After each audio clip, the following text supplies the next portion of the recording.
My name is Umaima Mariyam, roll number 48। आज जो हम टॉपिक डिस्कस करने जा रहे हैं वो है Marris model of the managerial enterprise, goals of the firm.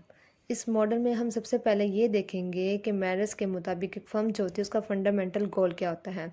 अगर हम फ़र्म के गोल को डिस्कस करें तो मैरस के मुताबिक फ़र्म का जो गोल होता है वो maximisation of the balance growth होता है। ग्रोथ ऑफ बैलेंस से मुराद मैरस की क्या है? Maximisation of the rate of growth of demand for particular product of the firm, जिसे हम जीडी से डिनोट करेंगे। और दूसरा है growth of its capital supply, जिसे हम क्या कर रहे हैं? जीसी से डिनोट कर रहे हैं। अब अगर हम इसे इक्वेशन की फॉर्म में लिखें तो मैरस के मुताबिक एक फर्म जो होती है वो अपनी बैलेंस यानी कि जिसकी बैलेंस ग्रोथ होती है उसको मैक्सिमाइज करना चाहेगी, जो किसके बराबर होती है? जी डी एंड जी सी के। अब अगर हम देखें कि हमारे पास जो जी है किसे डिनोट कर रहा है? बैलेंस ग्रोथ को। जी डी किसके बराबर है? Demand for particular product of the firm के। और जी सी किसके है? Growth of capital supply. तो मैरस के नज़दीक यानी कि बैलेंस ग्रोथ का एम जो है हम उस वक्त अचीव कर रहे होते हैं जब जीडी भी मैक्सिमाइज हो रहा हो और जीसी भी मैक्सिमाइज हो रहा हो। मैरस के मुताबिक इस मैक्सिमाइजेशन के बिहेवियर को अचीव करने के लिए एक फर्म जो है उसे दो किस्म के कॉन्स्टेंट का सामना करना पड़ता है, जिनमें सबसे पहले क्या आती है? Available managerial team and it's skill. और दूसरी फर्म जो है उसको फेस करना पड़ती है वो फाइनेंशियल कॉन्स्ट्रेंट जो सेट की जाती है desire of managers to achieve maximum job security के लिए। और अब मैरस के नज़दीक जो बैलेंस ग्रोथ होती है उसका बेसिक एम ये होता है कि वो एक फर्म के लिए हेल्पफुल साबित होता है, उसके ओवरऑल जो ऑब्जेक्ट होते हैं यानी कि फर्म को मैक्सिमाइज करना। यहाँ पर जो टॉप मैनेजमेंट होती है वो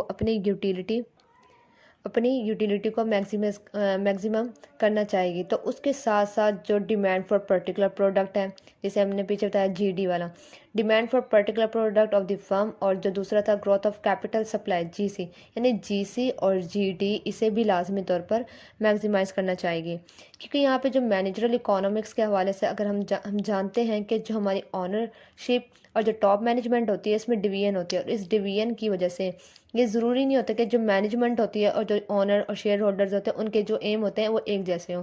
तो मैनेजरल इकोनॉमिक के वाले से हम जानते हैं कि जो टॉप मैनेजमेंट होती है उनका जो यूटिलिटी फंक्शन होता है वो डिफरेंट होता है, और हमारे पास जो ओनर और शेयर होल्डर्स होते हैं उनका यूटिलिटी फंक्शन होता है वो डिफरेंट होता है। अगर हम इधर यूटिलिटी फंक्शन ऑफ मैनेजर्स देखें, अगर हम इधर यूटिलिटी फंक्शन ऑफ मैनेजर्स को डिस्कस करें तो इधर हमारे पास कुछ वेरिएबल्स ऐड होंगे: salaries, status, power, job security. इसी तरह हम ऑनर और शेयर होल्डर्स के यूटिलिटी फंक्शन को डिस्कस करें तो इसमें भी कुछ वेरिएबल्स ऐड होंगे: size of capital, size of output, profit, share in market. अब अगर हम इन दोनों फंक्शन को यूटिलिटी फंक्शन के फॉर्म में लिखें तो हमारे पास जो यूटिलिटी फंक्शन बनेगा यूएम का, यानी कि मैनेजर्स का अगर हम यूटिलिटी फंक्शन बनाएं, utility function of managers is a function of salary, status, power and job security. इसी तरह हम ऑनर और शेयर होल्डर का अगर हम यूटिलिटी फंक्शन बनाएं तो क्या होगा? You not is a function of profit, size of output, size of capital, share in market and public esteem. अब मैरस के मुताबिक हमारी जो दोनों पार्टी है यानी कि utility function of managers and utility function of honours and share holders, अब मैरस के मुताबिक हमारी जो दोनों पार्टी है इनके गोल में इतना फ़र्क नहीं पाया जाता जितना कि ट्रेडिशनल मैनेजरल थ्योरी जो क्लेम करती है। क्योंकि दोनों के जो यूटिलिटी फंक्शन होते हैं इनमें क्या होते हैं? एक्सप्लेनेटरी वेरिएबल यानी कि या फिर इंडिपेंडेंट वेरिएबल। कौन से? सैलरी, स्टेटस, पावर, और इधर से ये प्रॉफिट ले लें, साइज ऑफ आउटपुट ले लें, size of output and size of capital ले लें। ये सब क्या हमारे पास एग्जोजिनस वेरिएबल्स हैं यानी कि इंडिपेंडेंट वेरिएबल है। तो मैरस के मुताबिक ये जो एक्सप्लेनेटरी वेरिएबल होते हैं ये एक सिंगल वेरिएबल के साथ क्या होते हैं? स्ट्रांगली कोरिलेट कर रहे होते हैं। और ये जो हमारे पास सिंगल वेरिएबल होता है उसे फर्म किसका नाम देता है? फर्म नहीं, उसे मैरस किसका नाम देता है? साइज ऑफ द फर्म का। यानी जितने भी हमारे एक्सप्लेनेटरी और इंडिपेंडेंट वेरिएबल होंगे मैनेजर्स में भी और शेयर होल्डर्स में भी, तो वो एक थर्ड वेरिएबल यानी साइज ऑफ फर्म के साथ पॉजिटिवली और स्ट्रांगली कोरिलेट करेंगे। मैनेजर्स होगा वो भी, उसका यूटिलिटी फंक्शन भी स्ट्रांगली कोरिलेट कर रहा होगा साइज ऑफ फर्म के साथ। इसी तरह शेयर और ऑनर्स जो होते हैं उनका यूटिलिटी फंक्शन जो होगा वो भी स्ट्रांगली कोरिलेट करेंगे साइज ऑफ फर्म के साथ। तो इसीलिए जो मैरस है उसने अपने मॉडल को स्टेडी रेट ऑफ ग्रोथ पर टाइम की सिचुएशन के साथ लिंक किया। अगर हम यूटिलिटी फंक्शन को ग्रोथ के साथ लिंक करें तो अब हम देखेंगे कि जो डिफरेंट यूटिलिटी फंक्शन है, हमने यहाँ पर दो फंक्शन को डिस्कस किया, मैनेजर्स के एंड शेयर होल्डर्स के। अब इधर हम एक तरफ किया मैनेजर्स का और शेयर होल्डर्स का, तो इसमें अगर हम ऑनर्स का यूटिलिटी फंक्शन लें तो वो हमारे पास किसके बराबर होगा? Owner is a function of GC. GC क्या हमारे पास? Rate of growth of capital. अब मैरस के मुताबिक जीसी यानी कैपिटल ग्रोथ हो जाती है और जो प्रॉफिट होता है ये हमेशा क्या होता है? पॉजिटिवली रिलेट नहीं कर रहे होते। इन दोनों के दरमियान जो होता है वो पॉजिटिव रिलेशनशिप है, यानी कि वो अंडर सर्टेन सर्कमस्टांसेस जो है वो एग्जिस्ट नहीं कर रहा होता है। इसलिए जो मैरस है उसके मुताबिक ये दोनों वेरिएबल जो होते हैं कितने कंपैटिबल होते हैं।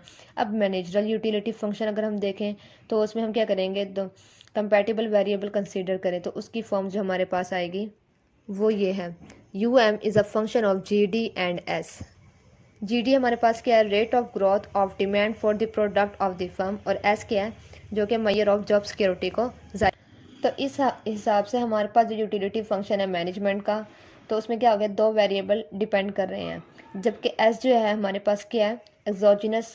एग्जोजनसली डिटरमिनेंट हमारे पास वेरिएबल होता है, यानी कि इधर S जो है कॉन्स्टेंट के तौर पर लेते हैं, उसकी वैल्यू हमें फंक्शन में क्या होगी? गिवन होगी, इसलिए हमने S के ऊपर क्या डाल दी? बार डाल दी।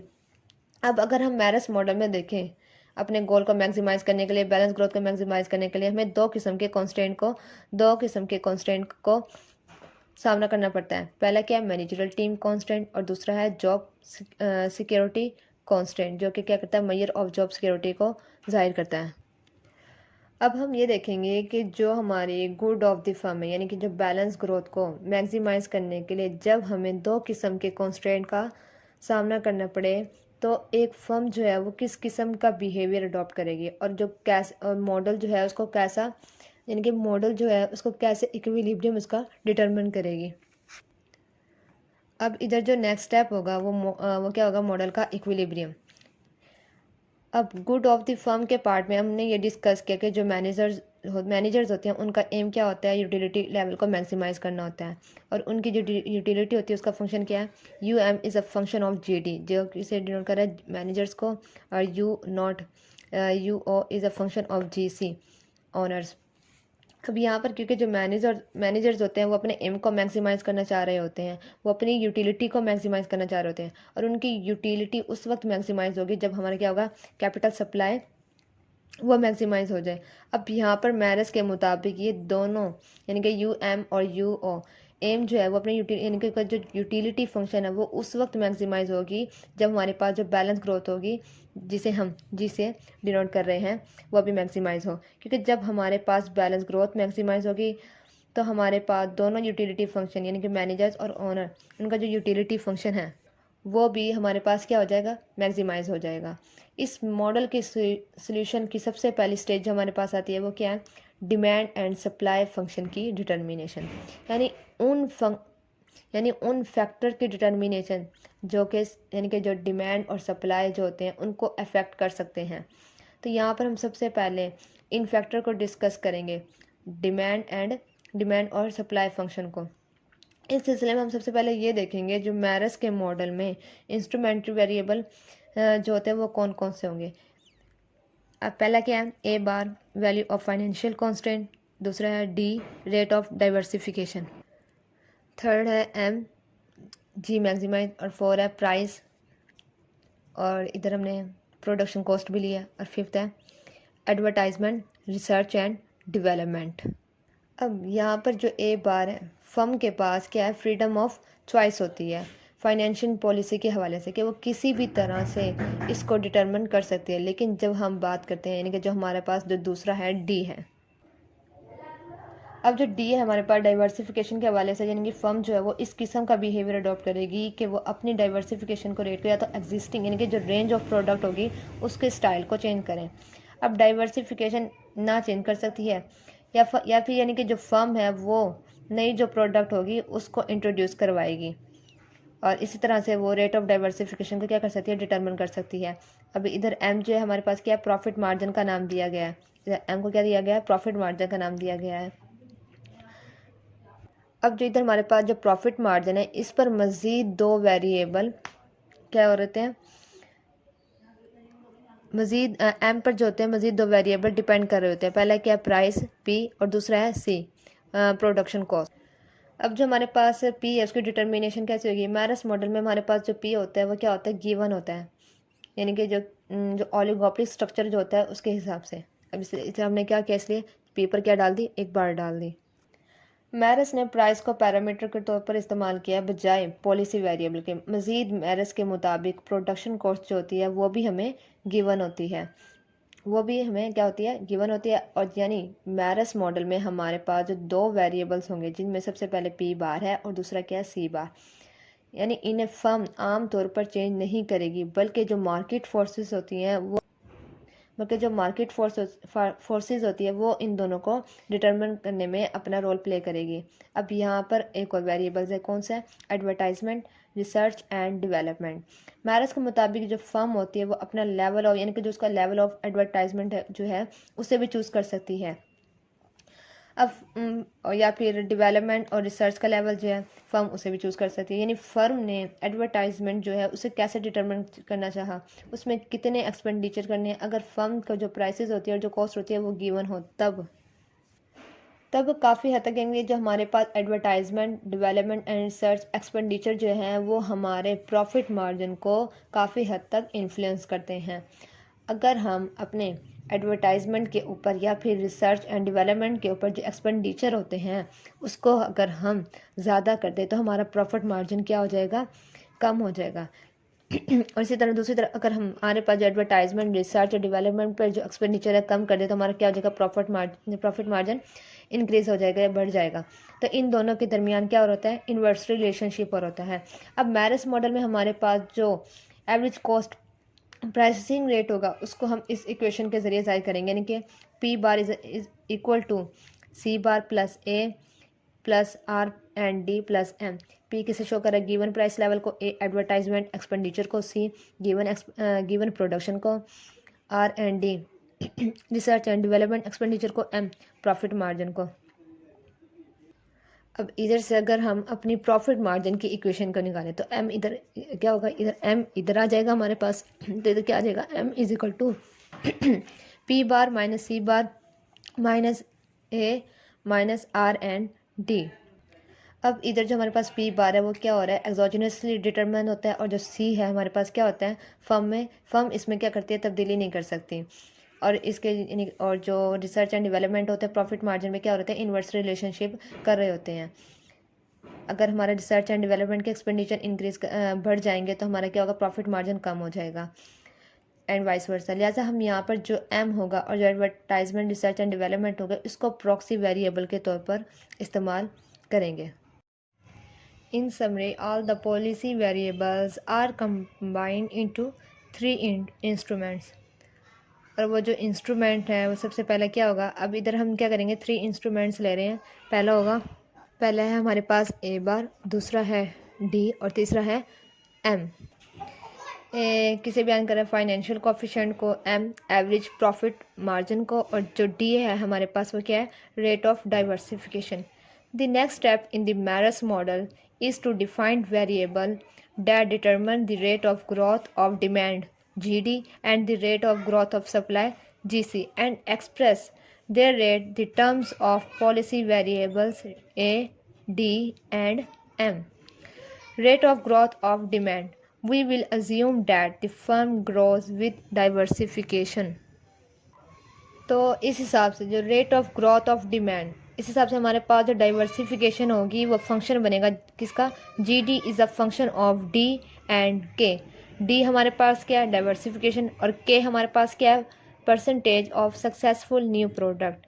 तो इस हिसाब से हमारे पास जो डाइवर्सिफिकेशन है और जो सक्सेसफुल न्यू प्रोडक्ट परसेंटेज है ये फैक्टर बनते हैं किसके, जी डी के। अब हम इधर देखने के जो हमारे पास जो क्या होती है, डाइवर्सिफिकेशन होती है दो तरह की होती है। एक क्या है, पहली क्या है, डिफरेंशिएटेड डाइवर्सिफिकेशन, दूसरी है इमिटेटिव डाइवर्सिफिकेशन।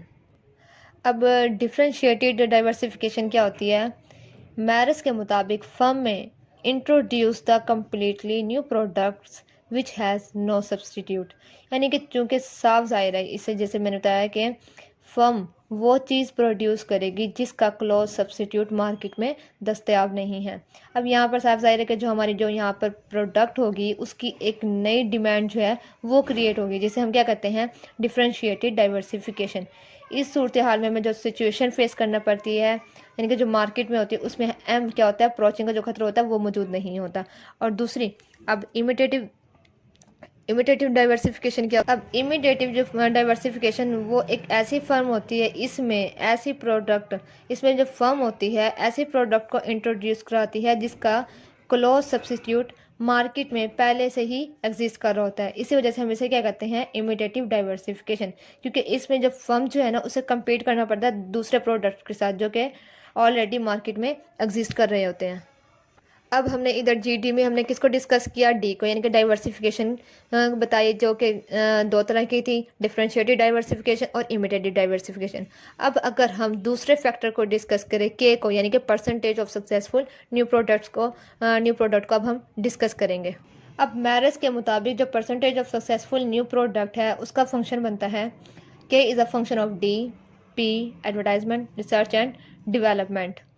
अब ये वेरिएबल्स हमने एंड केस में, अगर हमारे पास जो के है उसका रिलेशनशिप किसके साथ है, एडवर्टाइजमेंट के साथ, रिसर्च एंड डेवलपमेंट के साथ देखेंगे। अब हमने क्या देना, के का रिलेशनशिप देखना है किसके साथ, एडवर्टाइजमेंट के साथ एंड रिसर्च एंड डेवलपमेंट के साथ।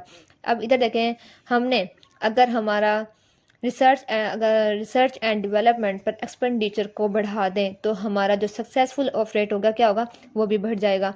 और अगर हम रिसर्च एंड डेवलपमेंट के एक्सपेंडिचर को कम करें तो हमारा जो के होगा वो भी कम हो जाएगा। लेकिन अगर हम जो हमारा जो के है हम इसको एम के साथ लिंक कर दें, इधर हमारे साथ क्या बन रहा था, पॉजिटिव रिलेशनशिप बन रहा था रिसर्च एंड डेवलपमेंट के साथ, लेकिन जब हम के को एम के साथ लिंक कर दें तो इधर हमारा क्या होगा, पीछे हमने पढ़ा था कि हमारा जो रिसर्च एंड डेवलपमेंट पर अगर हमारे एक्सपेंडिचर बढ़ते हैं तो हमारा क्या होता है, मार्जिन प्रॉफिट का जो होता है ना कम हो जाता है। इसी वजह से इधर हमारा क्या था, के इंक्रीज कर रहा था, इधर तो पॉजिटिव रिलेशनशिप बन रहा है, लेकिन जब हमने के को एम के साथ लिंक कर दिया तो हमारा इधर क्या हो गया, क्या होगा, यानी कि अगर हम एम को बढ़ाएंगे तो हमारा क्या होगा, के कम हो जाएगा। अगर हम मार्जिन प्रॉफिट को कम करेंगे तो हमारा जो सक्सेसफुल ऑफ रेट होगा वो बढ़ जाएगा। इस तरह से इसका हमारा रिसर्च एंड डेवलपमेंट, यानी कि के का हमारे साथ रिसर्च एंड डेवलपमेंट के साथ रिलेशनशिप क्या हो जाएगा, नेगेटिव हो जाएगा।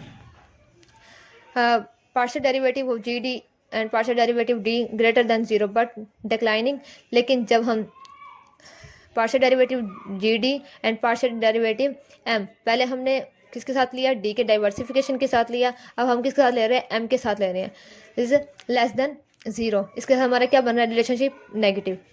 तो इस तरह से जब हमने जी डी को एक समरी के तौर पे लिया, पहले हमारा फंक्शन किसका था, जी D is a function of D and के का था, हमने एम की जगह रिप्लेस कर दिया तो हमारा फंक्शन क्या बन गया, G D is a function of D and M. अब इधर जो Marris model rate of growth of demand को ग्राफिकली शो कर रहा है, इधर हमने क्या किया, एक्स एक्सिस वाई एक्सिस पर हमने क्या लिया, जी डी को, और एक्स एक्सिस पर हमने डाइवर्सिफिकेशन ले लिया। इधर हमारी क्या हो रही है, शिफ्टिंग हो रही है। इधर हमारा क्या हो रहा है, इधर देखें, इधर तो हमारा जो क्या होगा, जीडी हमारा इंक्रीज कर रहा होगा, लेकिन आहिस्ता आहिस्ता इधर क्या हो रहा है, हमारा जीडी गिरना स्टार्ट हो जाएगा। इधर हमें क्या हो रहा है, जीडी का एक मैक्सिमम पॉइंट मिल रहा है, लेकिन उसके बाद जो हमारा जो कर्व होगा, हमारा ग्राफ होगा, क्या होगा, डिक्लाइनिंग होना स्टार्ट हो जाएगा। इधर हमने एम को क्या कर दिया, फिक्स कर दिया, जिसकी वजह से हमारे दरमियान जीडी के साथ हमारा क्या हो रहा है, पॉजिटिव रिलेशनशिप बन रहा है, यानी कि अगर हम एम को कम करेंगे तो हमारे रिसर्च एंड डेवलपमेंट के एक्सपेंडिचर होंगे वो इंक्रीज कर जाएंगे। और इसी तरह से हमने इधर तो फंक्शन वही लिया, G D is a function of diversification and M, इधर भी हमने एम को फिक्स कर दिया, लेकिन अगर हमारा एम इंक्रीज करेगा, अगर हमारा मार्जिन प्रॉफिट इंक्रीज करे तो हमारा जो जीडी का कर्व होगा डाउनवर्ड शिफ्ट हो जाएगा। अगर हम मार्जिन प्रॉफिट को बढ़ाएं तो हमारा जो जीडी का फंक्शन होगा अपवर्ड शिफ्ट हो जाएगा। नेक्स्ट है rate of growth of capital. In Marris model it is assumed that owners and share holders aim to maximize the corporate capital. हमने कैपिटल का फंक्शन बनाया, is a function of fix assets, inventories, short term assets, cash reserves. अब Marris के मुताबिक rate of growth जो होता है उसको अगर हम इंटरनल और एक्सटर्नल सोर्सेज के साथ फाइनेंस किया जा सकता है। अगर हम फाइनेंसिंग देखें तो हमारी फाइनेंसिंग कितनी दो किस्म से हो रही है। एक है इंटरनल सोर्सेज जो कि क्या हमारा प्रॉफिट है, और दूसरा है external sources, new bond and bank issues. अब जो प्रॉफिट होता है वो क्या है, इंटरनल सोर्सेज के मुताबिक लिया जाता है, जबकि दूसरी तरफ जो हमारे पास एक्सटर्नल सोर्सेज होता है वो क्या है, तो उसमें हम जो इशुएंस ऑफ न्यू बॉन्ड्स होते हैं वो लेते हैं, और जो बैंक लोन्स होते हैं वो लेते हैं। अब यहाँ पर जो मैरिज है ना, उसने क्या किया, एक्सटर्नल सोर्सेज को अपने मॉडल से एक्सक्लूड कर दिया, और इस एक्सक्लूजन की मैरिज ने बहुत सी वजूहत भी दी। अब मैरिज के नज़दीक हमारे पास जो है वो सिर्फ क्या आएगा, इंटरनल सोर्सेज। अब यहाँ पर हमने क्या किया, मैरिज ने क्या किया, सिर्फ एक्सटर्नल नहीं, इंटरनल सोर्सेज को लिया। Under Marris model the rate of growth of capital supply is a proportional to profit, GC is a function of, GC is equal to A bar and profit. हमने क्या लिया इधर, सिर्फ internal ले लिया। ए किसे डिनोट कर रहा है, फाइनेंशियल सिक्योरिटी कोएफिशिएंट को। अब प्रॉफिट किसके इक्वल होता है, is a function, profit is equal to function of M and K over X. अब के ओवर एक्स हमारे पास क्या, overall capital output ratio. K over F किसके इक्वल है, डाइवर्सिफिकेशन की, यानी कि अगर हमारा अगर डी इंक्रीज हो रहा तो हमारा जो एक्स होगा वेरिएबल होगा वो भी इंक्रीज करेगा, और अगर डाइवर्सिफिकेशन कम होगा तो हमारा जो एक्स होगा वो भी डिक्रीज हो जाएगा, कम हो जाएगा। अब हमने प्रॉफिट किसके इक्वल था, function of M and K over X. अब एम के ओवर एक्स हमारे किसके इक्वल हो गया, एम के इक्वल हो गया। इधर हमने क्या किया, इसको पुट कर दिया इधर वैल्यू प्रॉफिट, इधर function of G C, profit किसके इक्वल था, एम, इधर हमारा एम आ गया, और जो डी के ओवर एक्स किसके इक्वल था, डी के इक्वल था, हमने इधर वैल्यू पुट कर दी। इधर हमारी जो प्रॉफिट की इक्वेशन क्या बन गई, profit is equal to function of D and M. अब हम जी सी की वैल्यू में अगर इसकी वैल्यू पुट करें, प्रॉफिट की G C is equal to A bar function of M, M ऐसे रहा, और डी हमारे पास इधर प्रॉफिट आ गया। अगर हम इधर जीसी का फंक्शन है कि ग्राफिकली, तो हमने इधर क्या लिया, वाई एक्सिस पर हमने जीसी लिया, और एक्स एक्सिस पर हमने क्या ले लिया, डाइवर्सिफिकेशन ले लिया। इधर हमने क्या किया, एम को फिक्स कर दिया। इसी तरह इसकी इधर ये शिफ्टिंग हो रही है। शिफ्टिंग में हमने क्या किया, जब हमारा एम बढ़ रहा है तो हमारा जो जीसी का यानी कि जो कैपिटल होता है वो अपवर्ड शिफ्ट हो जाता है, जबकि हमारे डिमांड में क्या था, जब हमारा एम इंक्रीज होता है तो हमारा जो जीडी यानी कि डिमांड का कर्व होता है वो डाउनवर्ड शिफ्ट हो जाता है। लेकिन जबकि जीसी में हमारा क्या है, कैपिटल सप्लाई में जब हम एम को इंक्रीज कर रहे हैं तो हमारा जो जीसी है अपवर्ड शिफ्ट हो जाएगा। अगर हम मार्जिन प्रॉफिट को कम करें तो हमारा जो जीसी होगा डाउनवर्ड शिफ्ट हो जाएगा। इधर दरमियान, इन दोनों के दरमियान हमारा क्या हो रहा है, पॉजिटिव रिलेशनशिप बन रहा है। अब ये देखना है कि इधर इक्विलिब्रियम पॉइंट हमने लेना है। पहले हमने जीडी डिमांड का हमने कर्व बनाया, शिफ्टिंग भी की उसकी, और हमने कैपिटल सप्लाई की कर्व बनाया, उसकी हमने शिफ्टिंग भी की। ये हमारे पास कैपिटल डिमांड के कर्व बने हैं, और ये हमारे पास क्या है, कैपिटल सप्लाई के। अब इधर से हमने क्या निकालना है, बैलेंस ग्रोथ कैपिटल जो है उसका हाईएस्ट पॉइंट निकालना है, जो कि हमें किस पॉइंट पर मिल रहा है, बी पॉइंट पर। इधर से हमारा क्या था, जब हमारी एम इंक्रीज हो रही है तो हमारा जो जीसी का कर्व क्या था, अपवर्ड शिफ्ट हो गया। जबकि जब हमारी एम की वैल्यू जो यानी कि मार्जिन प्रॉफिट क्या हुआ, इंक्रीज करने से हमारा जो जीडी था डाउनवर्ड शिफ्ट हो गया, जिसकी वजह से हमारे जो बी पॉइंट पर हमें क्या मिल रही है, बैलेंस ग्रोथ कैपिटल मिल रही है। अब मैरिज मॉडल उस वक्त तक सॉल्व नहीं हो सकता जब तक हम दो वेरिएबल जो कि हमारे पास क्या था, एम और डी, इनमें से किसी एक को सब्जेक्टिवली डिसाइड नहीं कर लेते। अब जब हमने अगर हम एक पॉइंट को एम को या फिर डी को अगर हम जब सब्जेक्टिवली डिसाइड कर लें तो इधर हमारे पास क्या हो रहा है, पॉइंट पे डी स्टार पे एंड जी स्टार पे हमारे क्या मिल रहा है, बैलेंस ग्रोथ कैपिटल एक हाईएस्ट पॉइंट मिल रहा है। अब मैरिज का जो मकसद था वो क्या था, बैलेंस ग्रोथ को मैक्सिमम करना, वहाँ पर जहाँ पर हमारी जीडीपी इंक्रीज कर रही हो और जो हमारी जीसी है वो भी इंक्रीज कर रही हो, इंक्रीज नहीं, जहाँ पर हमारा क्या होगा, जीडीपी बढ़ रहा हो और हमारा जो जीसी है वो भी बढ़ रहा हो, उस पॉइंट पर हम क्या कर रहे होंगे, बैलेंस ग्रोथ अपनी मैक्सिमाइज कर रहे होंगे। Thank you.